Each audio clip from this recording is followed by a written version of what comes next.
తుఫాను ప్రభావం తీవ్రంగా ఉంటుంది. జాలర్లు వేటకు వెళ్లవద్దు. జాలర్లు ఎవరైనా వేటకు వెళ్లి ఉంటే అధికారులకు తెలపండి.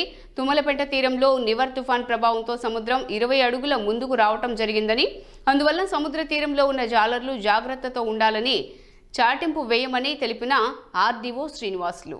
నెల్లూరు జిల్లా కావలపట్టణంలో రెవెన్యూ డివిజనల్ కార్యాలయంలో రెవెన్యూ డివిజనల్ అధికారి మీడియా సమావేశం ఏర్పాటు చేశారు. ఈ కార్యక్రమంలో ఆయన మాట్లాడుతూ బంగాళాఖాతంలో ఏర్పడిన వాయుగుండం ఈ రోజు రాత్రికి తుఫానుగా మారుతుందని, అధికార యంత్రాంగం అందుబాటులో ఉండాలని ఆదేశాలు జారీ చేశామన్నారు. రాగల 24 గంటల్లో తుఫాన్ ప్రభావం వలన భారీ వర్షాలు పడతాయని ఆర్డీఓ తెలిపారు. అన్ని ఫీల్డ్ ఫంక్షనరీస్ ను హెచ్చరించడం జరిగింది. మార్నింగ్ నేను ఈ కావలి మండలము తుమ్మలపేట గ్రామంలో ఫిషరీస్ ఈ ఫిషింగ్ కమ్యూనిటీకి సంబంధించిన వారితో సమావేశం ఏర్పాటు చేసి ఎవరు కూడా సముద్రంలోకి వెళ్ళరాదు, వెళ్ళిన వారు ఎవరైనా ఉంటే వాళ్ళు అలర్ట్ చేసి వెనక్కి పిలిపించమని చెప్పడం జరిగింది. తర్వాత ఈ తుఫాన్ షెల్టర్స్ ఉన్నాయి, ఈ షెల్టర్స్ కూడా విజిట్ చేసాము. అక్కడున్న కమ్యూనిటీస్ అన్నీ ఉన్నాయా లేదా చూడడం జరిగింది. తర్వాత ఇప్పుడే డివిజన్ స్థాయిలో ఆల్ డిపార్ట్మెంట్స్తో ఒక కోఆర్డినేషన్ మీటింగ్ పెట్టాము.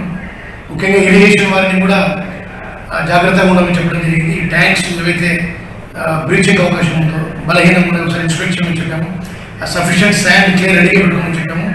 ఎలక్ట్రిసిటీ డిపార్ట్మెంట్ అలాగే పంచాయతీరాజ్ ఆర్మీ కూడా ఎక్కడైనా రోడ్స్ కట్టయితే కూడా ఇమీడియట్గా రిస్టోర్ చేయమని చెప్పాము. అలాగే పోలీస్ అండ్ ఫైర్ డిపార్ట్మెంట్స్ కూడా రెస్క్యూ ఆపరేషన్స్కు విత్ అడిక్వేట్ మెటీరియల్స్ సిద్ధంగా ఉండమని చెప్పాము. ముఖ్యంగా హెల్త్ డిపార్ట్మెంట్ సంబంధించి ఏదైనా ప్రమాదకర సంఘటన జరిగినప్పుడు కానీ తర్వాత కానీ తగు మెడిసిన్ రిజర్వ్ చేసుకోమని చెప్పాము. ఆ విధంగా ఏర్పాటు చేయడం జరిగింది. అలాగే ముఖ్యంగా రెవెన్యూ మెషినరీని అప్ టు ఫీల్డ్ లెవెల్ అంటే విఆర్ఓ లెవెల్ కూడా మనము సిద్ధంగా ఉంచాము. సఫిషియెంట్ ఫుడ్ గ్రెయిన్స్ రెడీగా పెట్టాము. కుక్స్, స్కూల్స్, షెల్టర్స్ అన్నీ రెడీగా ఉన్నాయి.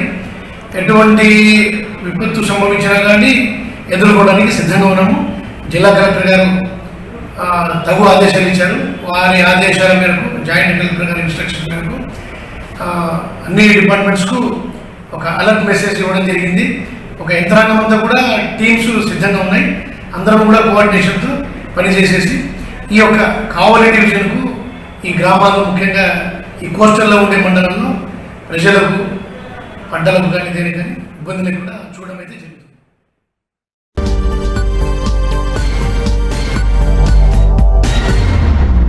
మరింత తాజా సమాచారం కోసం చూస్తూనే ఉండండి JNI టుడే. సబ్స్క్రైబ్ చేయండి, లైక్ చేయండి.